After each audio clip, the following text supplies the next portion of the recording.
viewers, and a very warm welcome to Hope Channel Zambia, television that changes lives.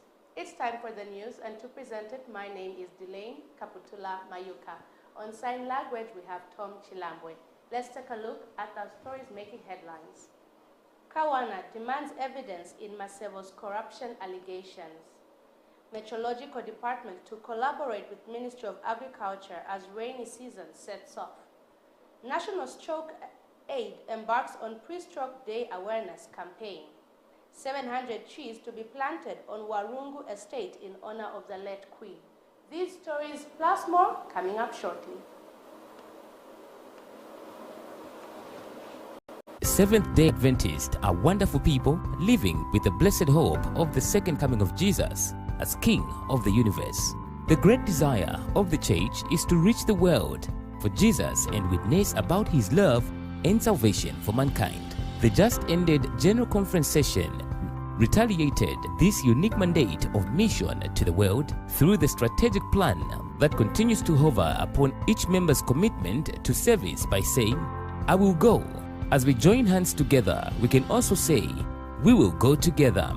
In his presidential message to all readers of the Southern Star, Dr. Vani Munyumbwe appeals that we all need to embrace the current renewed emphasis on total member involvement as a call to every member and level of the church to find ways of putting every hand to the gospel plow and set many souls to work. Among many other interesting articles and highlights of God's marvelous acts covered in this edition of the Southern Star, you will find the vision statement of the newly elected Southern African Indian Ocean Division President's message so meaningful and timely as he talks about the deliberate approach to territorial realignment, unity of purpose, stewardship emphasis, and evangelism as the main mission of the church. There you are. Feel free to get yourself an electronic copy of the magazine today by simply sending a WhatsApp message of request to 0979 624 559. Southern Star, sounding the gospel message.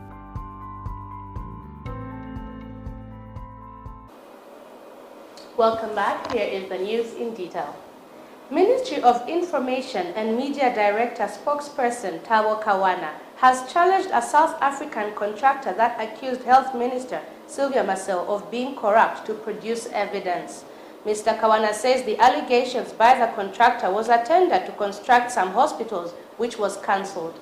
He said this at a media briefing that Republican President Mr. Hakainde Hichilema's administration will not allow anyone to amass wealth through corruption.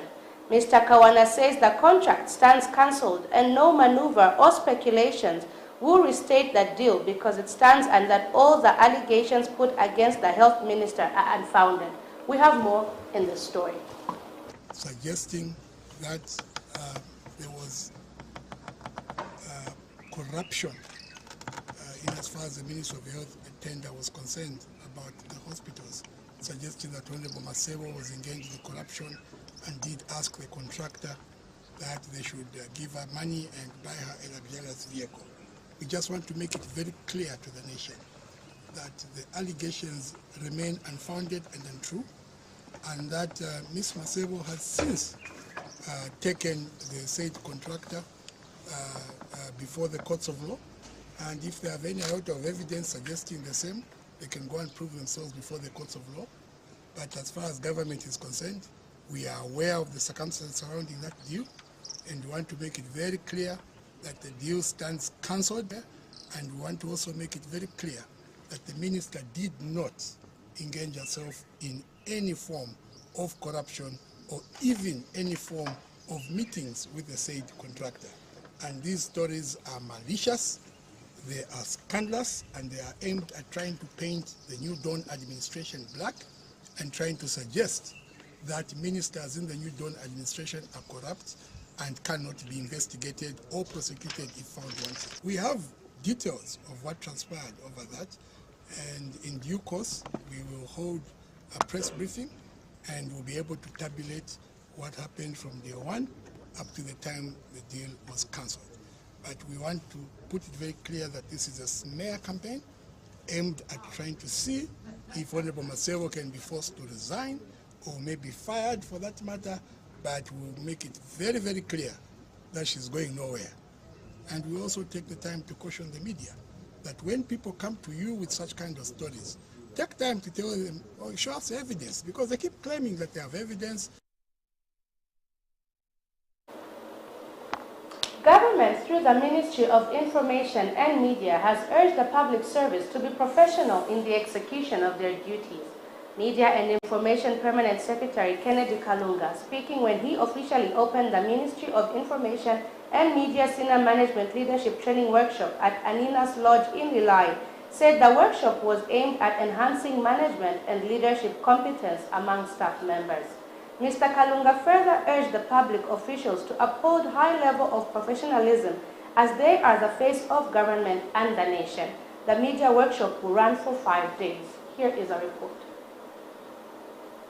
The President said his administration will prioritize the enhancement of leadership, of management competences, as well as implementation of change management programs in the public service. It is for this reason that our ministry has decided to organize this training, which is aimed at enhancing management and leadership competences among our senior members of staff. I am informed that this training will cover the following areas. 1, understanding government. 2, national values and principles. 3, ethics in the public sector. 4, strategic performance and management. Leadership and government, leadership and team building in government, state security, and security instruction. These are the important areas considering the nature of our service. The Ministry of Information and Media is the face of government and the national at large. As such, it is demanded that all the officers in the ministry serve as role models by exhibiting high level of integrity, competence, transparency, commitment in the execution of their duties. For you to be able to get the most out of yourselves, your subordinates, and other resources at your disposal, you need the right attitude, the right leadership and management skills. Now, the Zambia Meteorological Department, ZMD, says it is working in collaboration with the Ministry of Agriculture to offer agrometeorological bulletins for the 2022-2023 farming season. Speaking in an interview with Hope News, ZMD Senior Meteorologist Peggy Tabo said the agrometeorological bulletin will contain updated weather information of the last 10 days and also the forecast of the next 10 days consecutively. She said the bulletin is vital, important, as it will guide the Ministry of Agriculture to evaluate when farmers can commence with their planting and which type of crop to plant in different parts of the country. Ms. Tabo further said the department has early warning advisories that give a guide of areas that are likely to be hit by floods. Ms. Tabo has since called on the general public to get in touch with the meteorological department, especially that the rain has set up in most parts of the country. Details in the following story. This agrometeorological bulletin is mainly for the farmers because it involves information that was like 10 days before, that is the weather that occurred in the last 10 days. Also, the forecast 10 days weather pattern is also issued in this bulletin.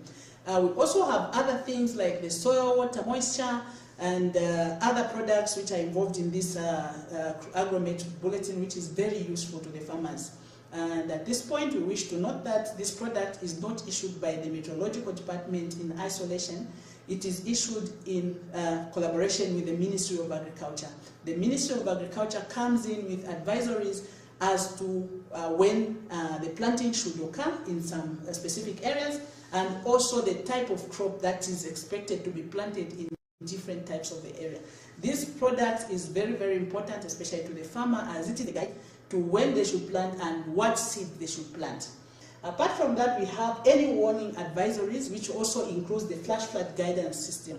This is where you are guided as to which areas are likely to flood in the next few hours. This also is another product which is issued and also giving warnings to the general public where flooding is expected, and so would advise the general public to be in touch with the meteorological department, especially that the season is almost coming to a start in most parts of the country, to be alert and be warned to say that they are able to plan accordingly. Stay updated with the meteorological department to get updates every now and then so that you are aware when the rains are starting in your area and what seed to plant and when. As you may be aware, we issued a seasonal forecast which indicates that Zambia is likely to record normal to above normal rainfall for the 2022-2023 season. And then further, we went on to say that the season will be characterized by dry spells of more than 10 days in some parts of the country. And also, apart from that, we expect flash floods and flooding to occur in some parts of the country. Furthermore, we also said a delayed onset is expected over some parts of eastern Zambia, that is the northeastern parts of the country, and also an early onset over the extreme northern parts of the country. We now pause for a commercial break, journey for more local and international stories after that. Then go away.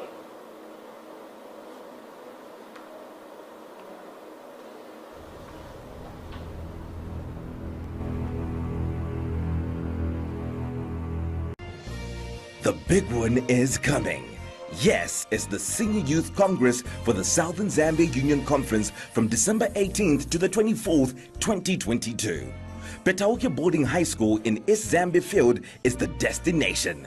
All ambassadors, young adults and those invested as senior youth leaders are welcome.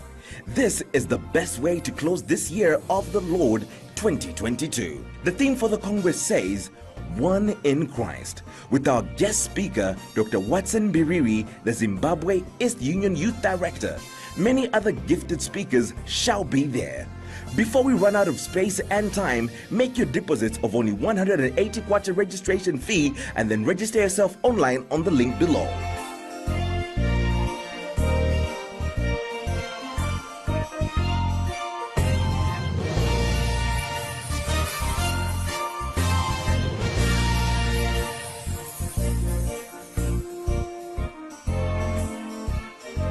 Don't miss this unique opportunity.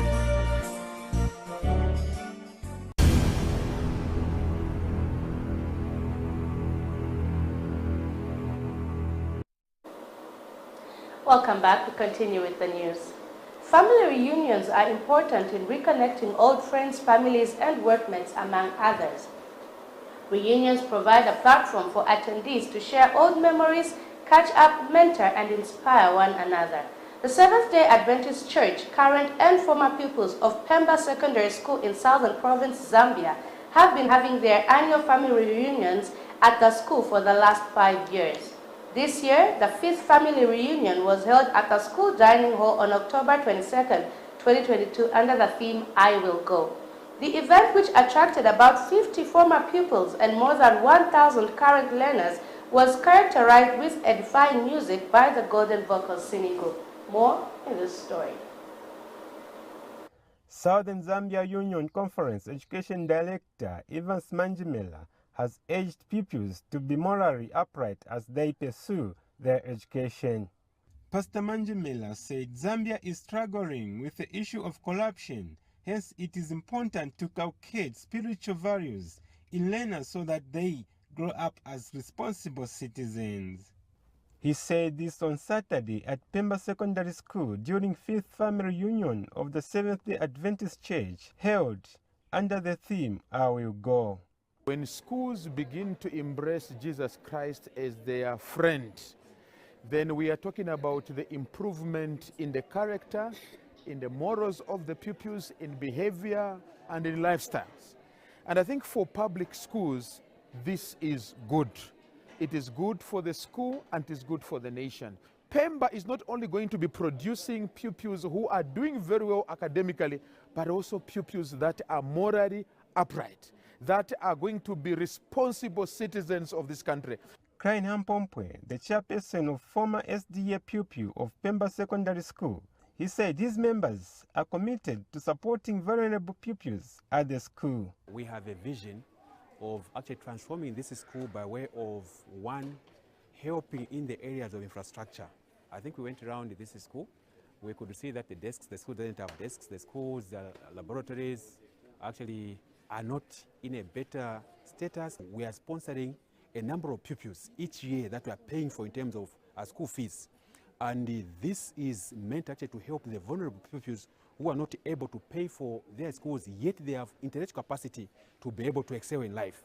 Poa Mangaba, who is one of the teachers who previously taught at Pemba Secondary School, is happy that his former learners are currently doing well in life.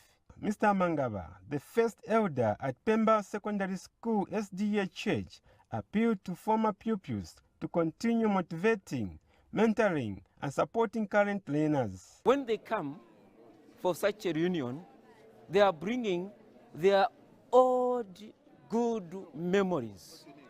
And these are the ones that are helping us to manage the current pupils. I should admit the current pupils have learned a lot. Let these former pupils of Pemba Secondary School continue. Pemba Secondary School head girl Makani Ngombe, who is doing her grade 12, and two other pupils in the same class had this to say. We were visited by the former pupils of Pemba Secondary School. They have taught us a lot.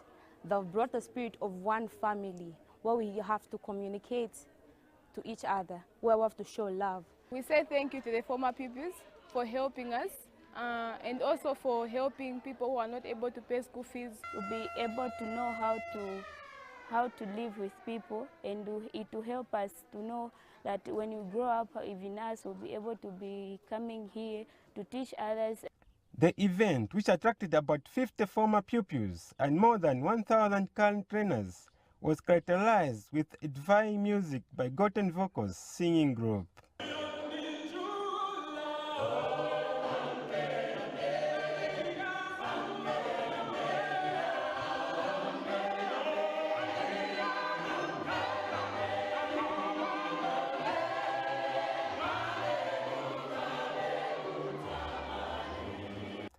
Mwando Hambwaro reporting in Pemba, Southern Province. National Stroke Aid, a non-profit and non-governmental organization, has embarked on a one-week awareness campaign against non-communicable diseases, especially stroke, ahead of the World Stroke Day, which this year falls on the 29th of October. National Stroke Aid Director Fanwo Mavola said that training will go a long way in sensitizing the public on the prevention and rehabilitation of stroke. So far, 45 people have offered themselves for the training and will go into various communities to spread awareness at the end of the training, which started on the 23rd of October at Lusaka Central Seventh-day Adventist Church. More in the following report.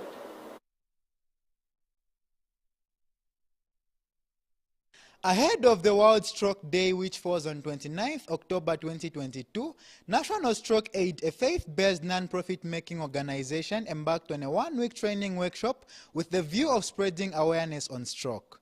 Stroke is a medical emergency that arises when there is damage to the brain, thereby interrupting its blood supply. And with October being a month of awareness in this regard, the workshop will go a long way in advocacy on non-communicable diseases. We are having this program, the stroke-specific training. We are training the people from the community. We are giving this training in preparation for us to go out in the community. As you may know that the month of October is the month of awareness, especially on the 29th is the World Stroke Commemoration Day, when we commemorate stroke and we promote the non-communicable diseases, especially stroke itself. The things which we can do to trying to help and also to raise awareness to help the recovery on stroke as well. It's so interesting because we have covered quite a number of lessons of which we are looking at trying to prepare the people both spiritually, mentally, and physically as well on how the diseases come, the causes of these non-communicable diseases, and how we can prevent them. And now we'll be going into the actual acts of what to do after somebody has suffered from stroke. People from all walks of life attended this conference, including youths who shared what they had learned from the conference regarding stroke. From this program, I've learned what stroke is, that it is a mental health condition which is caused by blockage of a blood vessel in the brain, and this results in the brain being deprived of oxygen and causes brain damage. This causes, this affects some body organs in such a way that they cannot function the way they are supposed to function.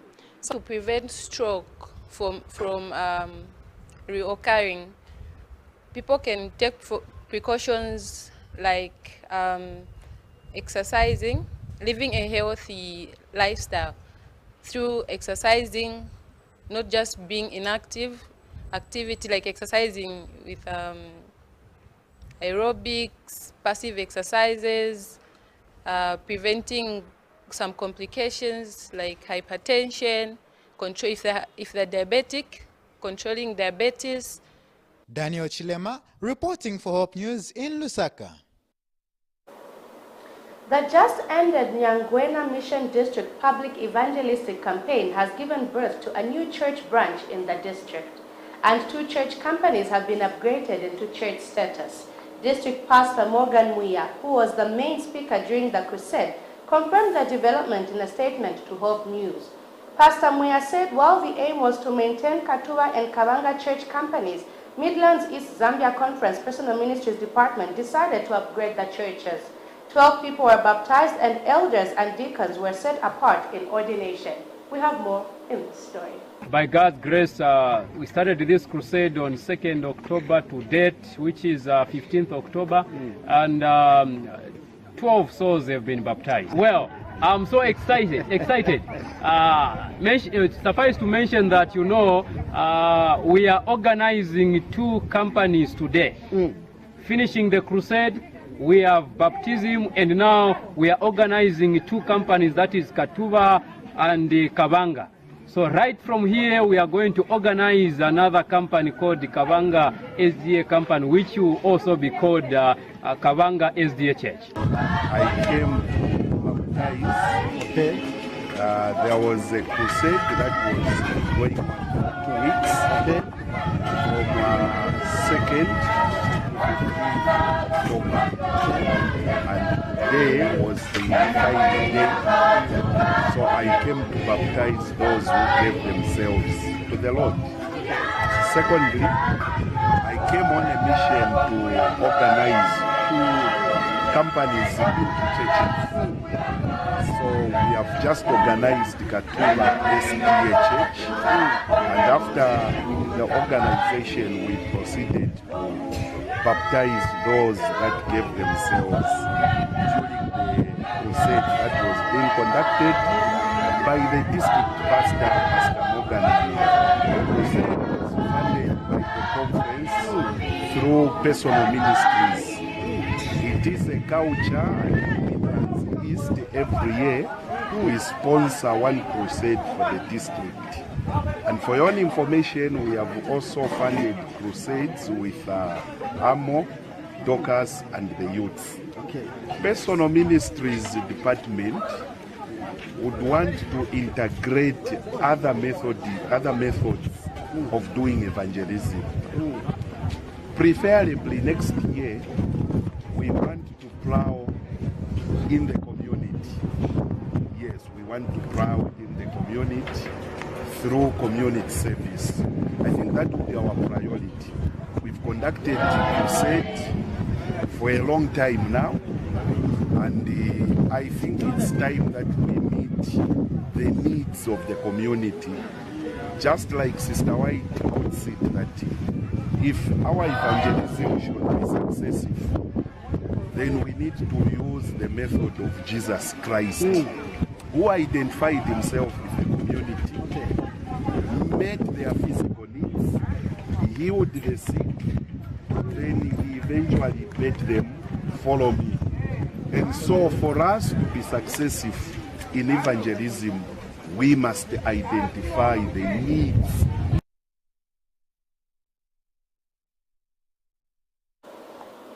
We now move on to international news, where the Adventist Development and Relief Agency, ADRA, has responded to the needs of those impacted by this week's flooding emergency in northern Victoria, Australia.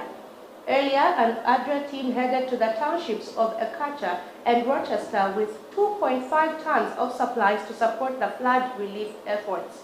The truck was filled with non-perishable items, toiletries from the ADRA op shop, Boronia, and fresh produce provided by Second Bite. During the drop-off, the ADRA team learned that Ekacha Neighborhood House was in desperate need of supplies. Together with donations received from the nearby town of Moama, ADRA was able to restore Ekacha Neighborhood House so they could continue to serve the community. ADRA and the Ekacha Seventh-day Adventist Church have been supporting Ekacha Neighborhood House with weekly food donations for over 5 years. A commemorative tree planting ceremony was held on October 20th in the grounds of Sydney Adventist Hospital on the Warunga Estate in honor of the late Queen Elizabeth II. Member for Bradfield, Paul Fletcher, Hornsby Mayor Philip Raddock, and Ku-ring-gai Mayor Jeff Pettet joined senior hospital staff and leaders of the Adventist Church, the custodians of the Warunga Estate, to pay tribute to the late monarch by planting an advanced blackbat tree. The blackbat is the first of 700 trees to be planted on the Warunga Estate through the Australian government's Planting Trees for the Queen's Jubilee program.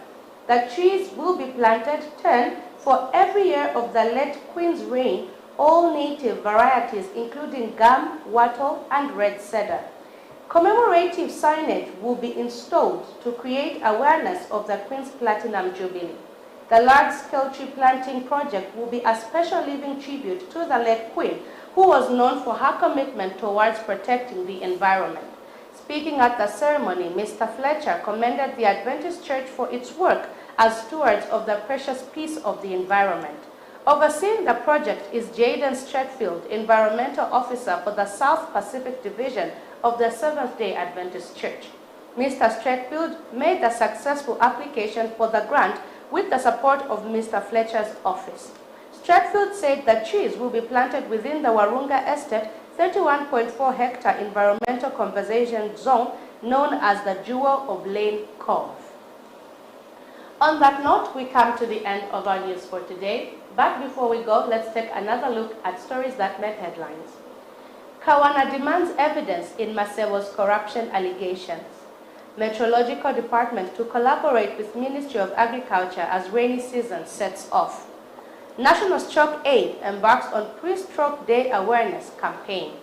700 trees to be planted on Warunga Estate in honor of the late Queen. I was your newscaster for today, the late Kaputula Mayuka, and on sign language we had Tom Chilambwe. Please stay tuned to Hope Channel Zambia, television that changes lives. Stay blessed.